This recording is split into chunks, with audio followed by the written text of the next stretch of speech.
welcome everybody to the one half of the Nitty Gritty Show. It's your boy. So, anyways, Katrina's not here. She's downstairs, taking care of Zuri. She's on trying to pop through. She might if she can, but y'all know we have a 2 month old. For those of you who remember, get y'all up. So, I think our last show was February 18th. At the time, your boy was sick with sarcoidosis. Yeah, that happened. I wasn't doing well. That's part of the reason why we took a hiatus. Make sure if y'all do hear me well in the comments, let me know. YouTube, you can see y'all. All right.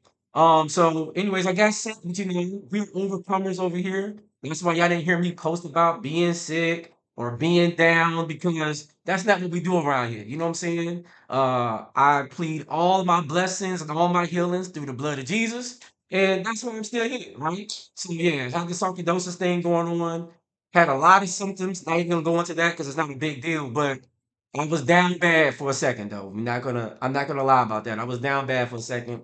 Then, of course, that was during Katrina's going into her third trimester. So we had that going on.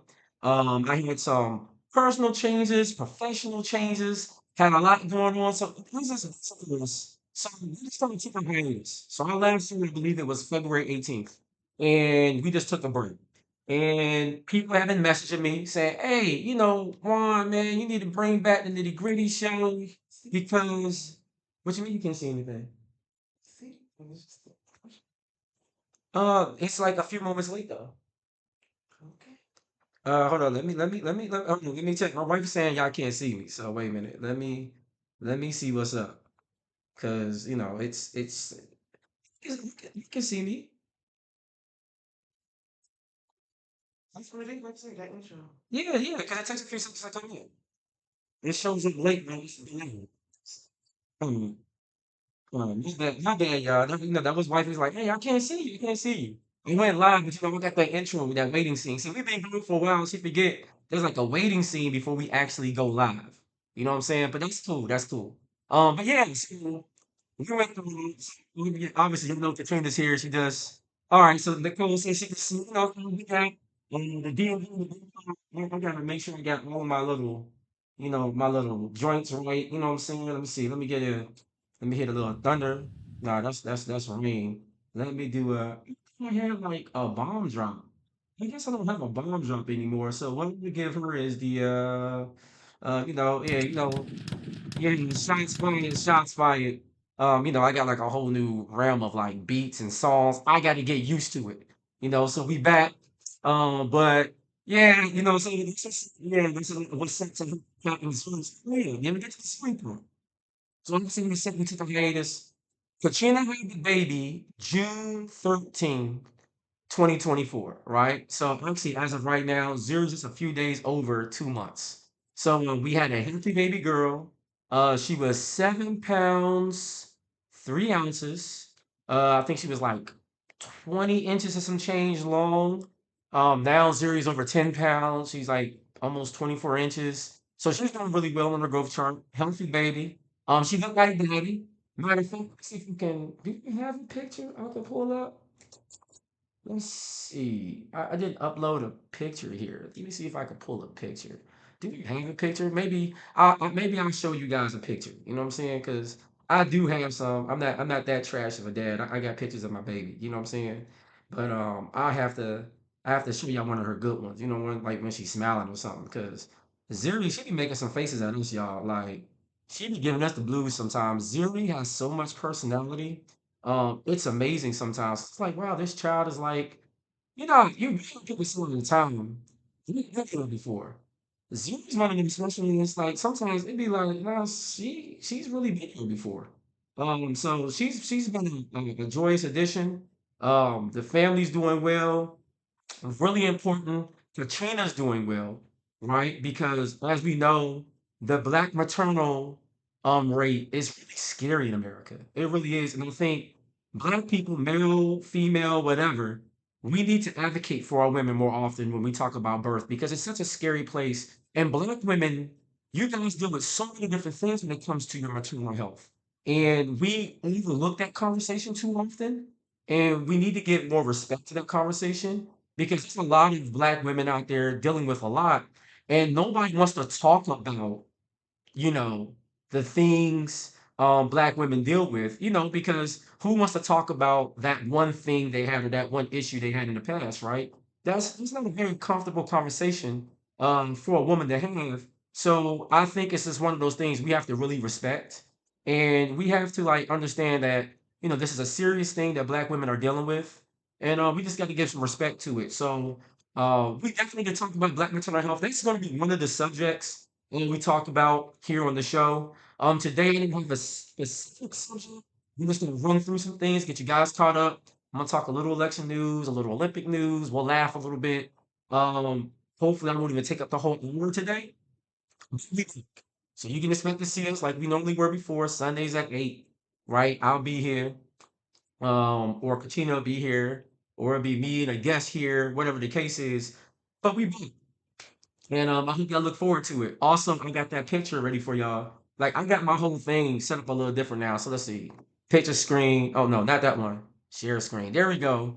There's my baby. That's Zuri. So, for you guys that haven't seen her, that's our baby girl. That was at her 2 month checkup. So that's pretty recent. That was earlier, well, technically not this week. Sunday starts a new week, but that was last week. So there she is. That's Zuri.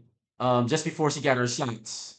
So, she was all smiley and happy, and then we tortured her for a quick second. But actually, she took it like a G. So, that's Zuri. So, yeah, we had a good time. You see everybody back. You know what I'm saying? We've been gone for a minute. So to see everyone back in action here, it's a beautiful thing. It really is a beautiful thing to see all you guys in the chat. So make sure that you share it. Let people know we back. Um, I was gonna make like a grand announcement. I didn't. I was actually gonna start the show back up last week, but then I was busy, had a lot going on, so I didn't get a chance to share it. But we're back now. Of course, if you ever want to rewatch an episode, all you have to do is go to our YouTube channel and you can see it right there. So, we back, y'all, and we got some really cool sponsors. I can't wait to share. I got to keep it a secret because of there's some business administrative things I gotta do on the backside, but I got some really cool sponsors. But we will be celebrating businesses. If you're a black business on the Nitty Gritty Show going forward, you will not have to pay, right? You can sponsor the show. All you have to do by sponsoring the show going forward is just share the page. Financially, we actually got some things worked out where we don't need financial sponsors anymore. God is so good. Right. A black business, if you want to start some nitty gritty show, like a special episode, feel free, hit me up in the comments. You can hit up my email, j.decosta at thenittygrittyshow.com. Hit me up. We get you signed up as a sponsor and, go from there, right? You'll just share it with your followers, tell people to watch the show, so we can get some more stuff there. But because of our new money making mechanisms, just getting views however way we can will help kind of pay for itself. And then, of course, there's a good old fashioned way, right? You can always go to Cash App. We still take that money too. You can give me 2 cents, 20 cents. You can give me $2, $20. I'll take whatever we can get, whatever your pockets can spare, right? We'll take that money as well. So, but, God is good. We won't be having to hustle backwards anymore. We're hustling forward. So, the show kind of pays for itself, right? So that works really well there. So we're really excited about that. So happy to share that good news. But yeah, we have a lot of great things underway. We have planned for you guys. Me and Katrina were talking, and obviously a lot of people wanted us to come back. It's like, man, Juan, it's the middle of the political season. You ain't back. Trump out here lying. He getting shot at. Yes, I saw the assassination. On my personal page, those that know me know I've gone on some, rants here and there, and I'll save the repeat of some of those rants for future shows. But we saw that there was an assassination attempt on his life. We saw that they got mad at the Secret Service. I'm very aware of the Harris Waltz train versus the Trump Vance train and the danger of couches when Vance is around. There's people attacking Waltz's military record, which, and I can replay this for you guys. Waltz never said he went to war. He simply said that there shouldn't be weapons used in war that kind he would carry. Because keep in mind, if you're in the military, let me educate the general public. Even if you never get deployed, if you go to basic training, you get to shoot an M16 in basic training. It's part on how you get through basic training. You don't get through basic training unless you fire that weapon at the range. You may go to countless, and mind you, Walt served in the National Guard, I believe it was, for 24 years, right? So in the 24 years, you have to qualify your weapon once a year. It's at annual training, AT. So if you want to shoot a weapon that's supposed to be used in war, even if you're not in war, you still carry that weapon in the sense of training. Now, me on the other hand, I'm a veteran that actually was deployed. Shout out to me and my father. We actually deployed. Shout out to all the veterans out there. We deployed. So, we actually used that thing in combat. But for instance, my dad, because of his rank at the time, he didn't have to really do outbound missions. He was still deployed in a war zone, right? So, could someone try to criticize him and say, well, he didn't fire his weapon in the war zone? Technically, he didn't, but that wasn't part of his job. But my dad seen some horrific things while he was there because he's an officer. Me, on the other hand, I actually went outside the wire and I actually did combat missions, right? Well, yeah, that thing shook to me up for real. But everybody's mission is different, and sometimes by God's grace, you don't have to bust that thing. But nonetheless, you're being trained to use a weapon that shouldn't be carried around a Walmart or a gas station where some idiot gets to shooting up a school because school is big, y'all, right?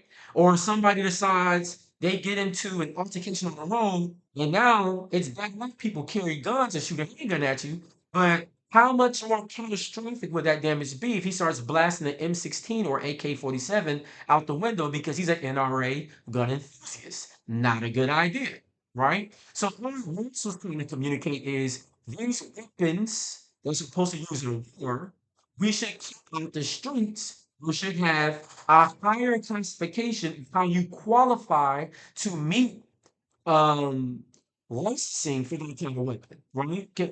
I think that's what we were saying.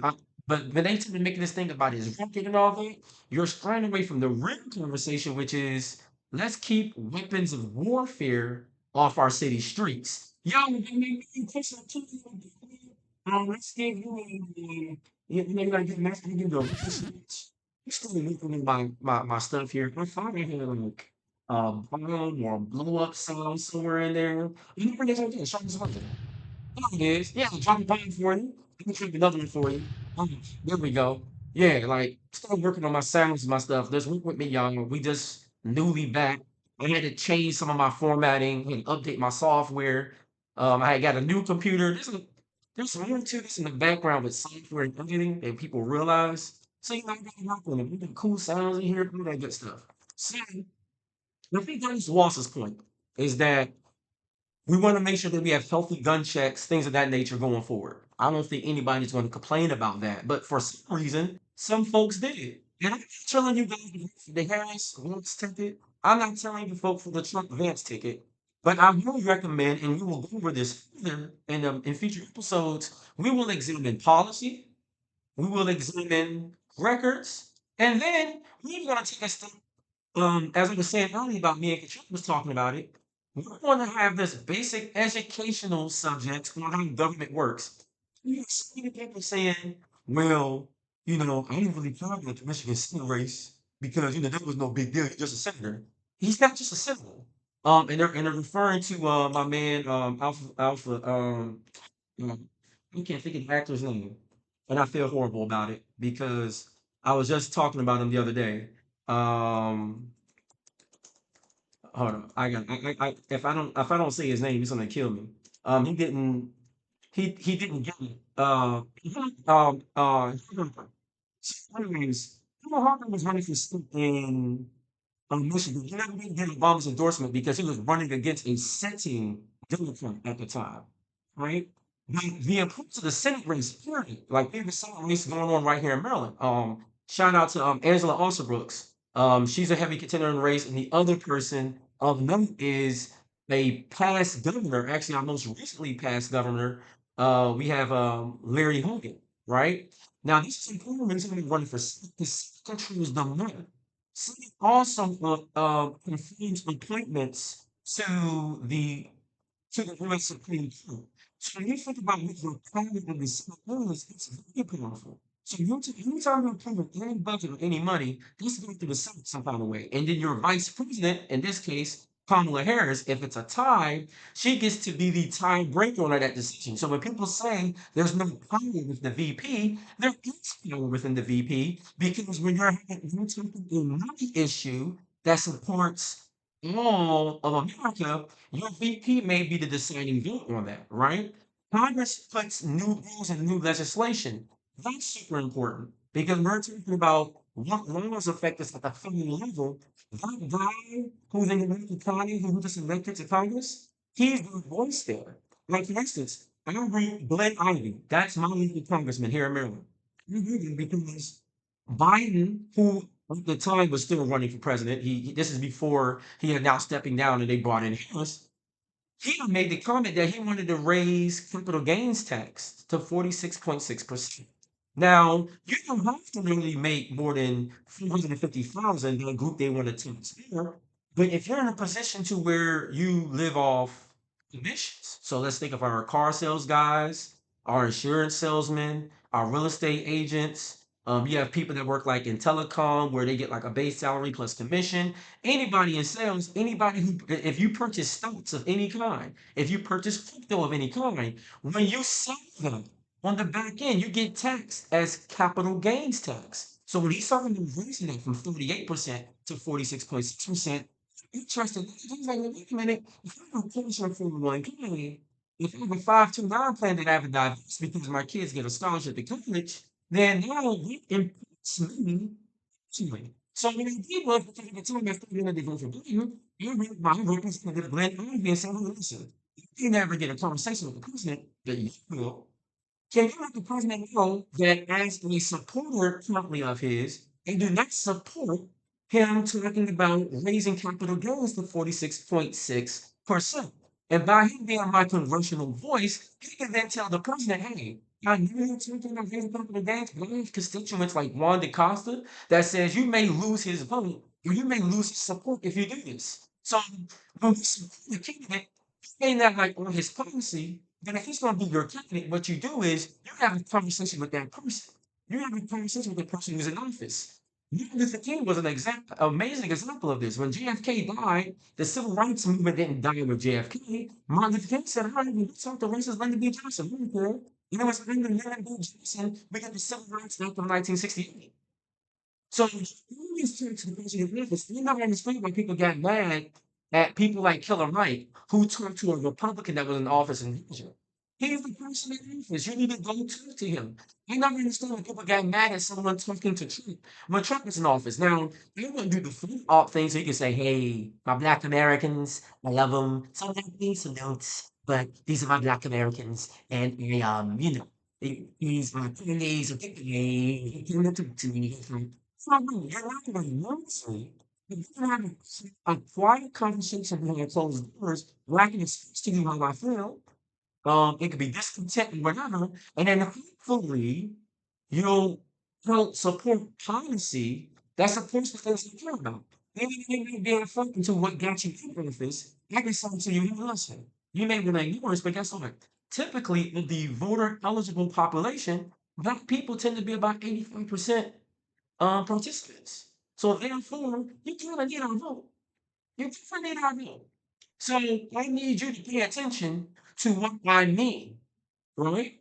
So you're gonna have some educational conversations around voting, around politics. This is gonna be real back to high school, back to middle school kind of conversations, because I think they're gonna help the general population and understanding how politics works. And I'm even gonna put out some short format videos on our Instagram that support this as well. It'll be on Instagram and Facebook, right? So I think it's really important just to kind of like take a step back and just educate people on how these things work.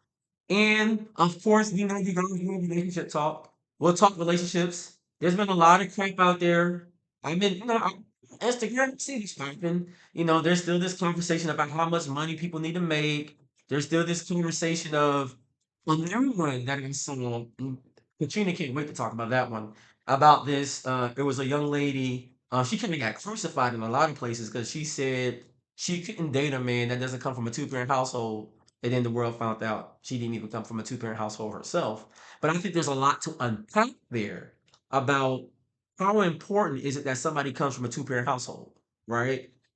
is someone's life totally over if they don't, right? Or is somebody automatically Prince Charming or Cinderella if they do, right? So I think there's some other things to unpack to decide, is the two-parent household the end all be all, or are there other conversations we need to have in follow up to that to really discover, right? Is this a good thing or a bad thing?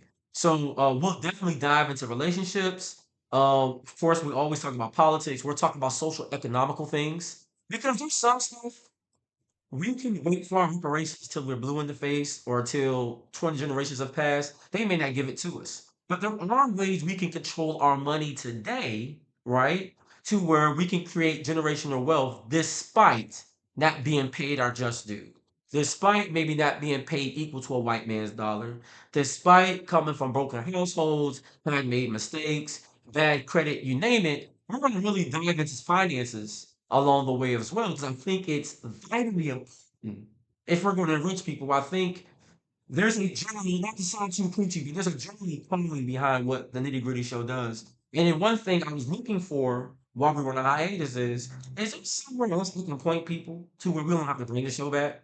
To where it's like, hey, this is your place you can go and get the same information we talked about here, and it's just as good. I was saying the finance point, I'm gonna go ahead and shout them out. I don't get any points for this. They don't even know who I am. But I was saying, on the leisure, they do a lot of great information towards finances, but sometimes you don't have to be necessarily advanced to follow them, but there's a little bit of a learning curve to understand everything they're saying, right? We can tailor that a step back to kind of catch you up. And then at some point, you surpass the learning of what we might cover on a nitty gritty show, or we won't always cover finances. But if you want a group that's all they do, Earn Your Leisure is great. I mean, at this point, they have a whole festival they do down there in Atlanta. I think it just passed this past weekend. Invest Fest. I know Robert S. Smith, richest black man in America, was there. They always get a lot of great guests that go support that event. So that's a great place to go. There's other personalities out there. I don't mind referencing people to, right? There's some other new cool things that we can also direct people to in the form of life insurance and things of that nature. So cool things. We're gonna be doing the nitty gritty show, but we wanted to come back and say, hey, we back, welcome back. Also, we wanted to give a big shout out today, to the fact that school is back, right? So parents, keep in mind that you guys are the first teachers of your children. There's going to be a lot of parents. School starts. We're going to see all these cool back to school pictures. Everybody's wearing their nice Jordans, their cool little outfits, or they're wearing the school uniforms, depending on where you go. But keep in mind, going back to school ain't about looking cute for the first few days or posting that one picture.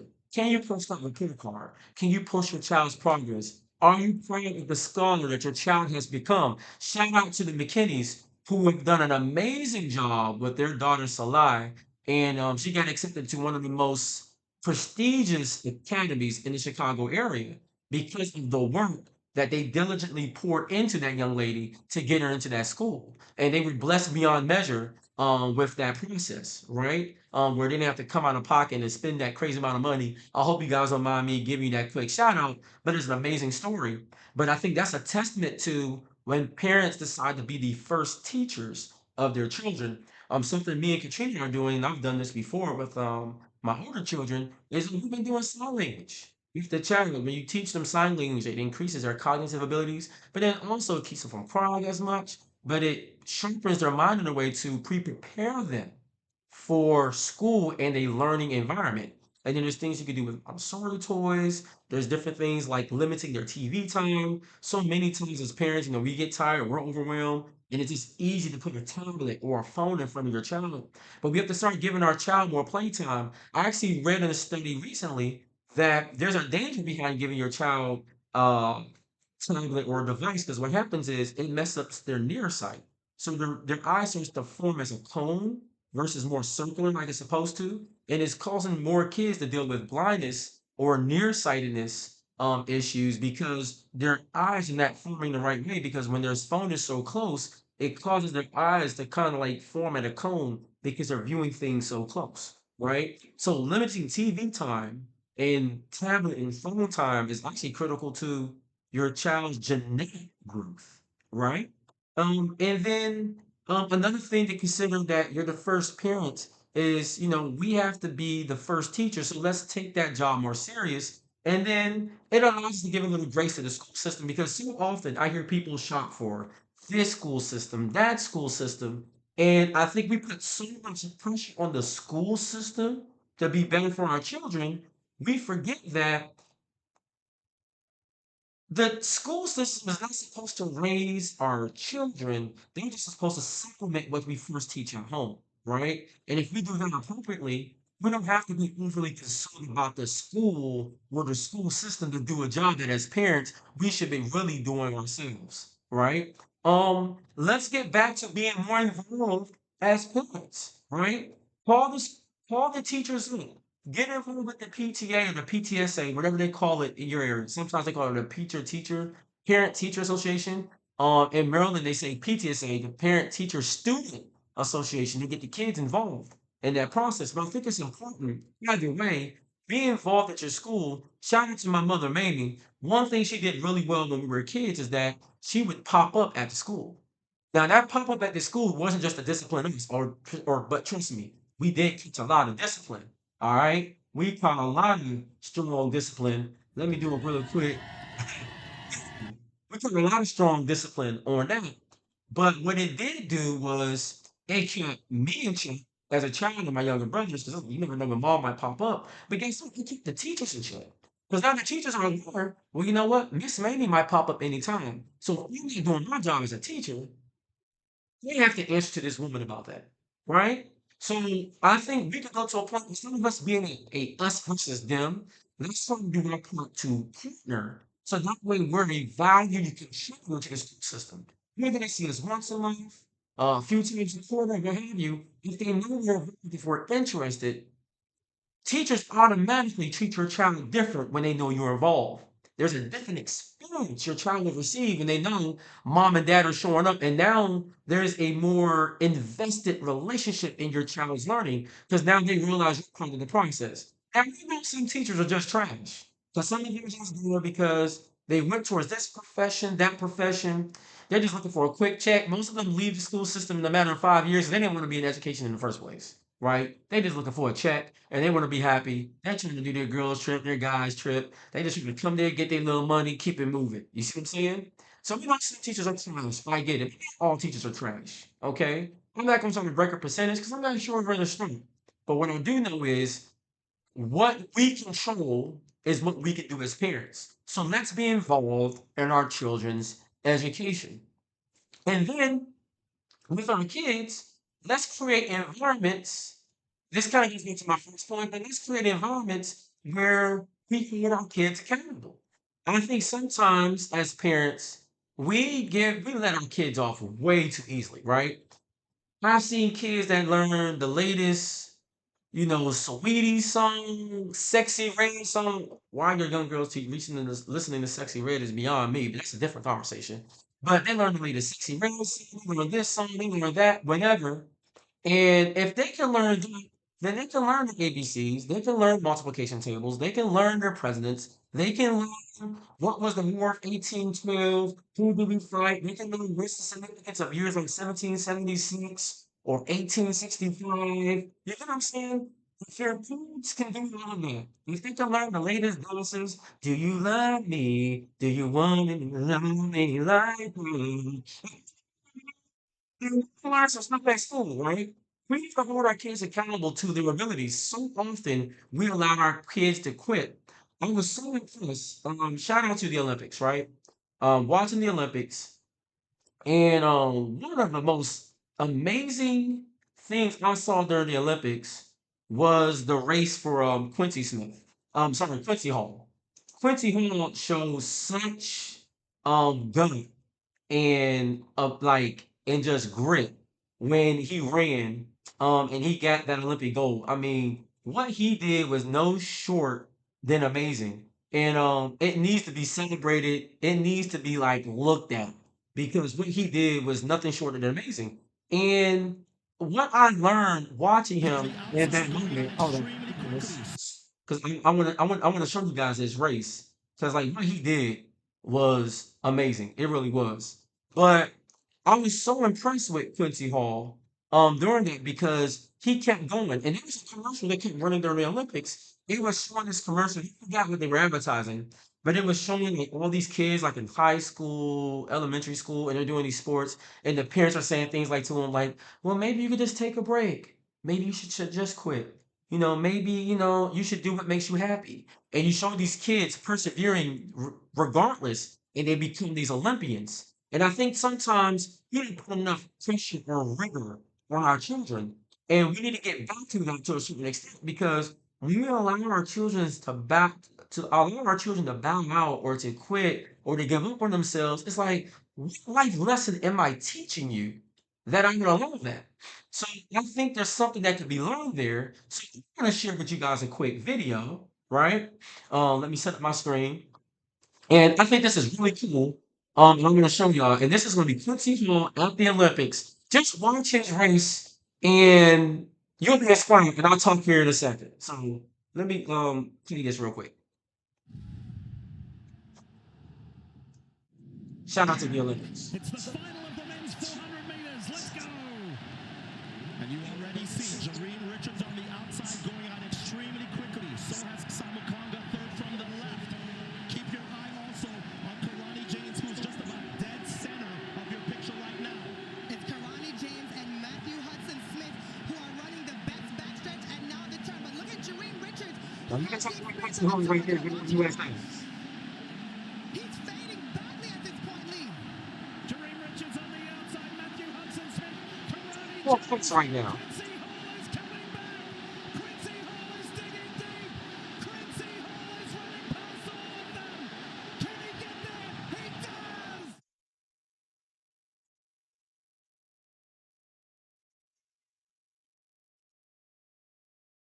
I don't know about y'all, but that to me was the most impressive performance of the whole Olympics. Hands down. To see that man is a fourth place, a lot of people, I watch so many of these races. And I'm talking about finals races where they're actually going for the podium. And so many times I've seen people when they're running, they'll get discouraged because they can see in front of them, and they just, you see them, the young guys look like they want someone to in them, but they just give up. They're just too fast. They're just moving too quick.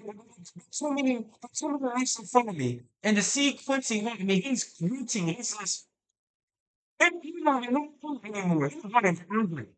They talk about insurance crying ugly. This man is real ugly face. And I'm not trying to push anything when I say that. He's just giving it all he got. And he pushing us in place to the goal. He can see the glass, but let me just go. He can see because the guys from Great very good. It looks like, I mean, that's what you can see. I'm like, oh, he got it. That in the new that guy, Quincy Hill, runs to the point, and he makes it, and he gets the goal. To me, it was by far my favorite performance of the Olympics. Next to that, I would say, I think Katrina would bring up Simone Biles and what she did. I think another one from track and field. It was. The volume was a little loopy. My bad, Sanjay. It's probably because I was playing a video. Exactly, Johnny. People do not understand how hard the 400 is. The 400 is terribly hard to run, y'all. Terribly hard. If y'all don't believe me, go to the local track tomorrow and just run as fast as you can, one after one. You don't seem to be tired at all, right? So, what man was nothing was been amazing and needed to celebrate it.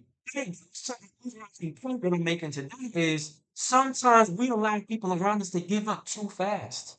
We allow them to give up too fast. And if we just say, just push to that, just give us one, you might make something amazing happen. Oh, shout out to my man in the chat.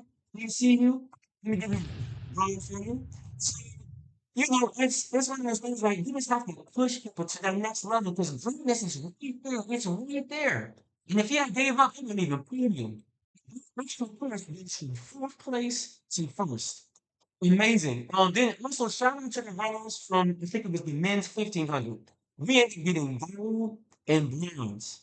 Those runners they did the same thing. They were coming and then last minute, and they're talking all this trash about a guy from the Netherlands, and I think another one from, I think he was Swiss. And these guys were the favorites to win, and they shocked the world. I think one of the guy's name was Hunter, and the other one he's of Ethiopian descent. And once again, they came in amazing race. Another a great Olympic performance. I'd be remiss if I don't mention it. So shout out to all my Ohio people out there. I didn't forget about y'all. The two bullshit Akron, they do their thing. So, number one, LeBron James. LeBron James, LeBron James, LeBron James.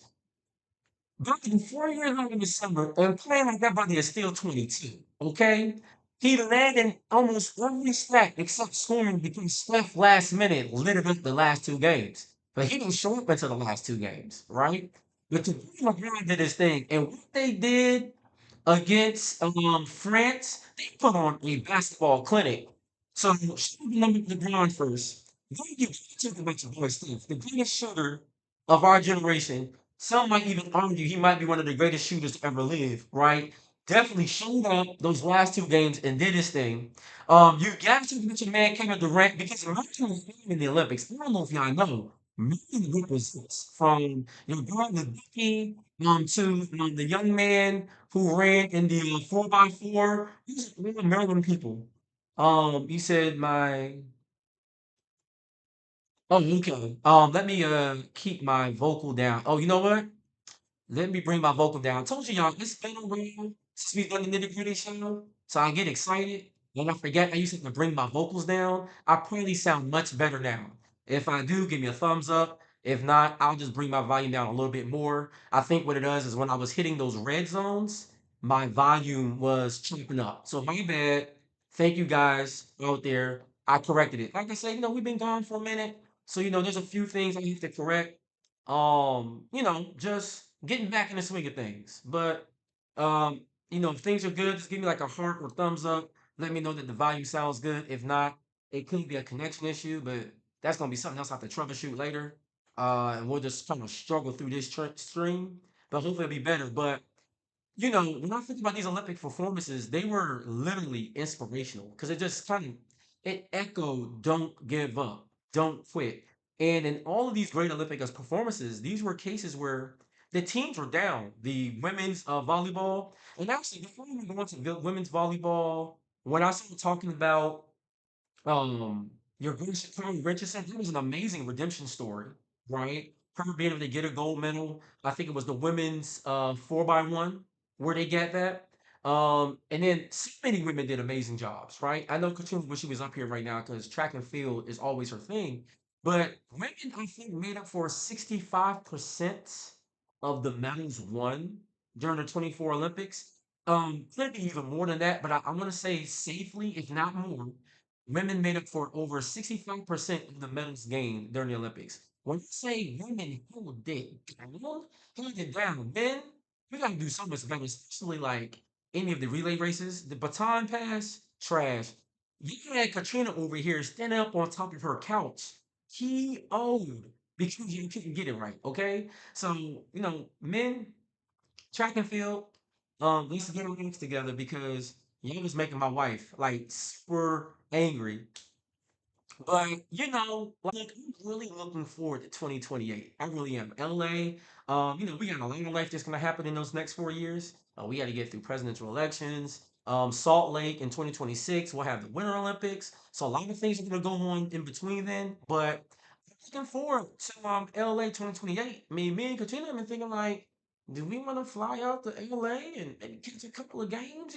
We'll have to see.